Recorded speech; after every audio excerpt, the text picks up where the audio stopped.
So the borders are open, and that means it's time to travel to Japan, finally, after years of waiting, literally. So in celebration today, I will be sharing answers to some of the most commonly asked questions about traveling to Japan. So if you're new here, welcome. My name is Allison, and I have been living in Japan for most of my adult life now. And I've come here as a study abroad student. I've come here as a normal tourist, and I've traveled all over Japan. So I have a lot of questions I want to cover today. A lot of these are aimed at first-time travelers, but even if you've traveled to Japan before, I think some of these questions are going to be pretty useful for you too. Okay, I have a lot to cover, so let's get on into it now. So I've divided the questions I received into like themes, I guess. These are the themes we're going to cover today, class, and we're going to start with arrival. So before even coming to Japan, everyone wants to know what time of year is best to come to Japan. Honestly, whatever works for your schedule. But the best time of year to come is going to be spring or fall, definitely. Especially when you can time it with the changing of the fall leaves and the cherry blossoms in spring. And I can't tell you exact dates for this because it changes every year. So you're gonna have to look at a calendar that predicts it for each year. You might miss it, you might get lucky. I don't know. I wouldn't come in summer under any circumstances unless that's the only time you can come. But yeah, in June is rainy season, which is like preferable in my opinion compared to like July, August, where it is so hot and humid. It's up to you. But one thing to note about winter is do not come during the 31st of December and the 3rd of January because New Year's is a very important holiday here. It's like Christmas in America, especially on the 1st. Basically, everything's closed. Malls, restaurants, everything. If you can't help it, just be aware you're gonna have a few dead days in there where there's not gonna be much to do. Next, what airport should I fly into? So coming into Tokyo, where most people land, there is Haneda and there is Narita. Now, most people go to Narita. It is a lot bigger. However, it is also a lot farther out of the city. If you could, I'd say Haneda is the better choice. It's closer and you can get to Tokyo for cheaper, but just, it's fine. Either one's fine, really. Just whatever's convenient for you. Now, how do you get to Tokyo from the airport? So for both of these, there's going to be trains. For Narita, there is an express train into Tokyo. However, with Haneda, you actually just take local trains, which is why it's a lot cheaper. And for both of these, you can also take highway buses. Okay, now survival. Here's where it gets juicy. Should I get a pocket Wi-Fi or a SIM card? Personally, I recommend pocket Wi-Fi over SIM cards, especially if you're traveling with more than one person, because pocket Wi-Fi, you know, multiple phones can use it. And honestly, SIM cards always stress me out and they never work for me when I travel and try it. So for both of these, you really want to try to arrange a pickup at the airport. Most large businesses will have an airport counter pickup at Narita and Haneda. Definitely get that before you get on a train or whatever to go anywhere, because if you get lost, so if you don't want to stress about it too much, the JR Pass actually has a great bundle system where they also have a pocket Wi-Fi, which you can pick up from the airport. And if you want to keep it low stress, I definitely recommend that. More information on JR Pass later. Next, how much cash do I really need? So I recently put out a video about what has changed in Japan, and I said that there are a lot more cashless options available now. Because of the pandemic, you know, people don't want to touch cash as much. This is true. It's true. There is more cashless options available now than before. However, you do need cash still. Even in Tokyo, there's places that don't take cashless payment. And especially outside of Tokyo, you really need cash on you at all times. I'd recommend come over with a few hundred, and you can always withdraw from just a normal ATM here actually, like 7-Eleven ATMs. It's actually a pretty good rate and it's very easy to do. Also, a note on cash, if you are a tourist, you can get tax-free purchases at some certain big stores. This includes like Bit Camera, a big electronics store here, Don Quixote, department stores, etc. So usually to get the tax-free, you have to spend over a certain amount of money. Usually it's about 5,000 yen, which you can clear very easily. Make sure you bring your passport with you at all times though to use it. You can't do it without the passport. Next, one of the most common anxieties, I guess, would be, I don't speak Japanese. How hard is it gonna be to get around? A very reasonable stress. However, good news. It's no problem. So as far as signage goes, especially at like train stations and department stores, there's a lot of English. Basically every major sign has an English translation now. They did all this in preparation for the 2020 Olympics, which went great, but it's still here. It's not going anywhere. So that is awesome. A lot of restaurants also have English menus, especially in tourist areas. And even if someone doesn't really speak English, they're gonna try to help you with as much English as they do know, or with like pictures or a translation app, something. They're gonna try and help you. Probably like 99% of people are very nice, very helpful. You'll be fine. Especially if you're talking to like a train staff or a sales clerk or something. They're really gonna go out of their way to help you. Customer service here, top tier, top tier. Omotenashi culture. The best. Also download the Google Translate app before you come to Japan. It will save you. It is great. It can even translate between conversations, and you can just like take a picture of like a menu or a sign or something and it will translate it. Really good. And for that you need pocket Wi-Fi. How do you eat out in Japan? I can't really tell you because it differs wildly based on the restaurant and like level of restaurant, you know, but a lot of restaurants are gonna have picture menus so you can just point at it. A lot now have English translations, and some also have like food display windows. So just like take a picture of what you want. Some restaurants are not gonna have any English, but honestly, I'd say most restaurants are pretty okay, or they're gonna try. So just as a general rule for restaurants here, there's no tipping. There's no tipping, not just for restaurants, for anything in Japan, don't tip. It's not a thing. They will get in trouble if they accept it. Next, transportation. So what's the deal with the Shinkansen, the bullet train? So if you saw the movie Bullet Train, please forget it. Or only view it as a form of entertainment, because a lot of inaccuracies were in it. But yeah, you should definitely take the Shinkansen, especially if it's your first time to Japan and you're going to Kyoto or something. If you get the JR pass, which I'm about to talk about, make seat reservations. And even if you don't, make seat reservations. There is gonna be like a free car, it's not free, it's unreserved seating, and it's like a few dollars cheaper, but it's like one car out of like 10, and it's gonna stress you out. I would just get reserved seating, especially if you're a family. You can do this at the train stations, either on a machine, or they have like these ticket booth kind of areas. What are they called? Green something? I don't know. Just ask. So the JR pass, is it worth it? Yes. So the JR pass, if you don't know, is basically a pass that lets you ride JR trains. And JR is a specific company. However, not all trains are JR, especially in Tokyo. I would not get the JR pass if you're just going to be in the Tokyo area. There are other kinds of passes you could do if you want a pass. The JR pass is really only worth it once you're getting on the bullet train or you're getting on other kinds of long distance trains. So generally, I'd recommend getting one that starts, for example, if you are going to Kyoto from Tokyo,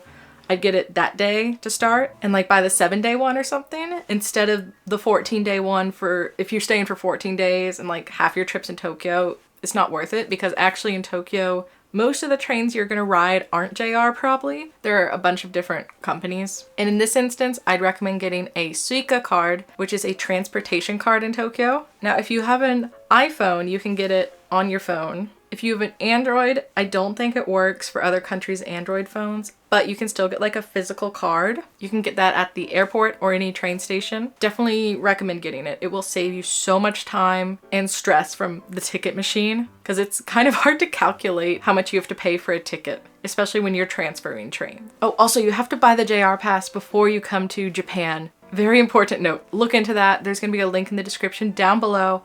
I definitely recommend getting it if you're taking the bullet train. Next, how do you get around with luggage? So if you watched my recent video, I told you about a new rule where you now have to reserve luggage slots on the bullet train. It was not like this before. It was just a free-for-all. And honestly, this system makes it a lot more like fair, I think. However, I think a lot of people misunderstood me. You have to reserve the special like luggage seat when you reserve the ticket for the Shinkansen. The luggage section is not going to cost you any more money unless you're doing it on the day of, to my understanding. This is why it's important to reserve tickets in advance. If you're bringing luggage on the train, it's definitely worth it. And the luggage you have to do this is basically going to be any luggage that's bigger than carry-on size. I talked more about this rule in my other video, so go watch that after this video.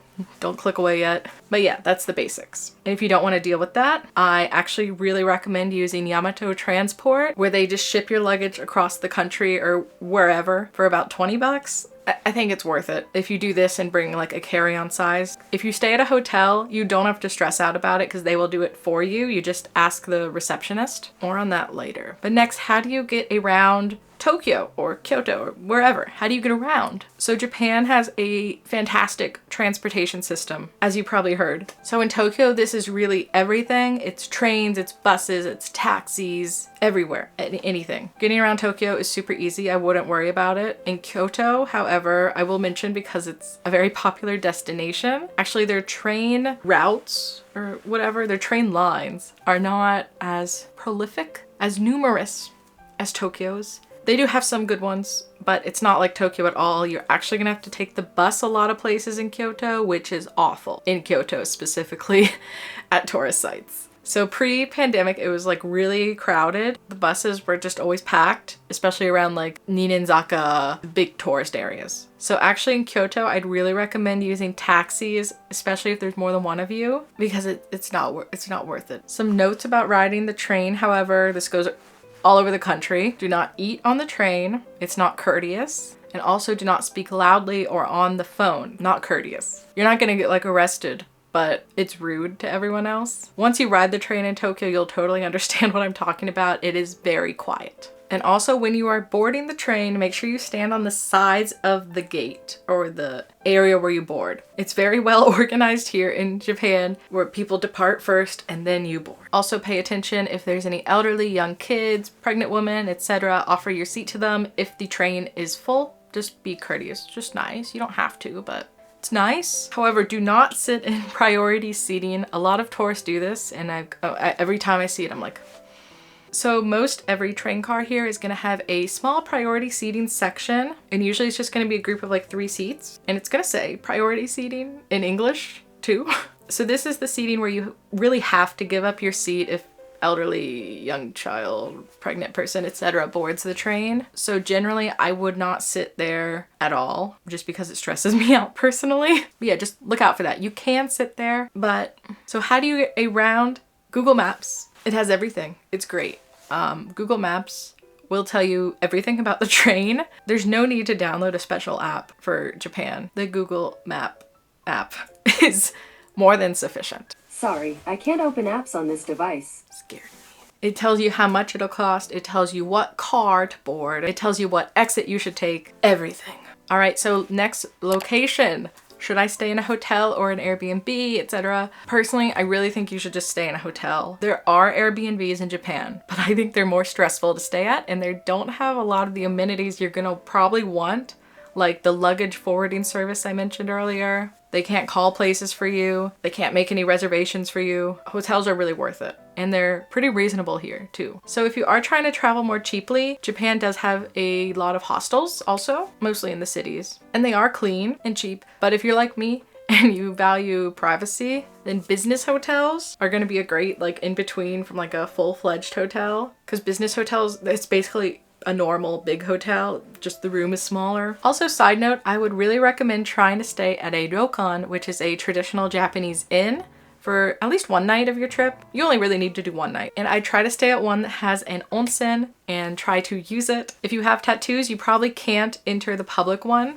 However, I would stay at one that has a private onsen instead. So usually you can like borrow specific private onsens for like an hour or something at these, or you could get a room with an onsen attached to it. Those are more expensive, but worth it for something special. Also, capsule hotels really suck.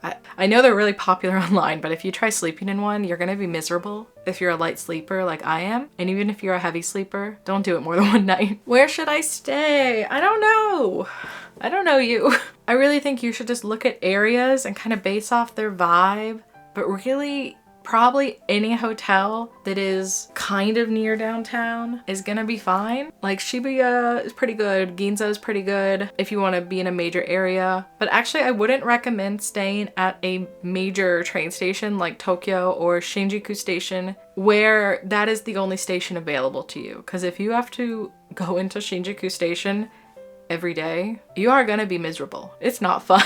Yeah, there's no one station that's like superior. I think anything within like 1 or 2 stops of a major station would be good, but just feel it out, you know. It's my first time to Japan. Where should I go? Tokyo, Kyoto, then add some spice. Well, if you're only here for like less than a week, just staying in Tokyo is fine. Tokyo area. But if you're here for more than that, I would recommend trying to go to Kyoto and then branch out from there. So Allison, what are some off the beaten path places to go to. So this is very hard to say because I don't know exactly where you're going. But if this is one of your first trips to Japan, like your first or second, then these will probably be new to you, at least some of them. If you've been to Japan a lot, then more about that later. But first of all, so if you're going from Tokyo to Kyoto, you want some more like rural experience, blah, blah, blah. I'm just gonna name some places. So Tokyo, Matsumoto, they have a nice castle. To Takayama, Takayama is a nice old town kind of vibe. If you want an onsen, go down to Gero Onsen.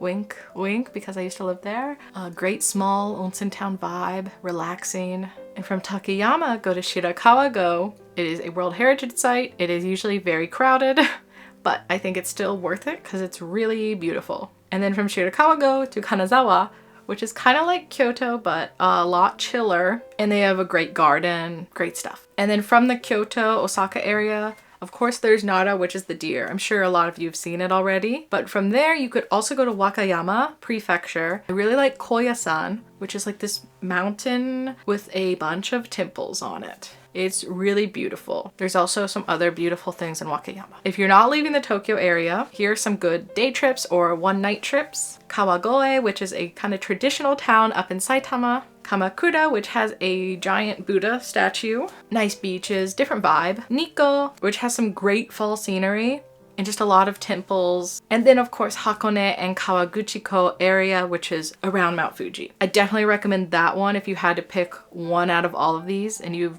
don't have time or you haven't been to Japan. Okay, so finally, others. I don't, just random questions. Is it okay to wear a kimono or a yukata? Yes, of course, do it. I know a lot of people are nervous about wearing it. They don't want people to think that they're being like cultural appropriation or whatever. It's really not like that at all here. It's totally welcome. And I have never received anything but good reactions, I guess. This is if you're wearing it respectfully. If you're gonna wear it like a costume, don't wear it, period. But yeah, you can take photos in it, hang out, have fun. If you're going to Kyoto on your trip, I would do it there. If you're not, then Asakusa in Tokyo, great area to do it. They're both kind of cliche places to do it at, but sometimes cliche is best. Also, definitely pay extra to get your hair done and like a bag and stuff, ladies. It is worth it. Is traveling with kids hard? So actually on one of my trips to Japan, it was with my relatives who had a baby. So I have experience with this. And actually I think Japan is quite child friendly. Strollers can be tricky some places, but generally it's fine. There's elevators a lot of places, not just for strollers, but for like elderly people. However, do not try to board a train during rush hour with a stroller. Or this goes to everyone. Don't try to board a train during rush hour at all if you can help it. Depending on where you are, it will be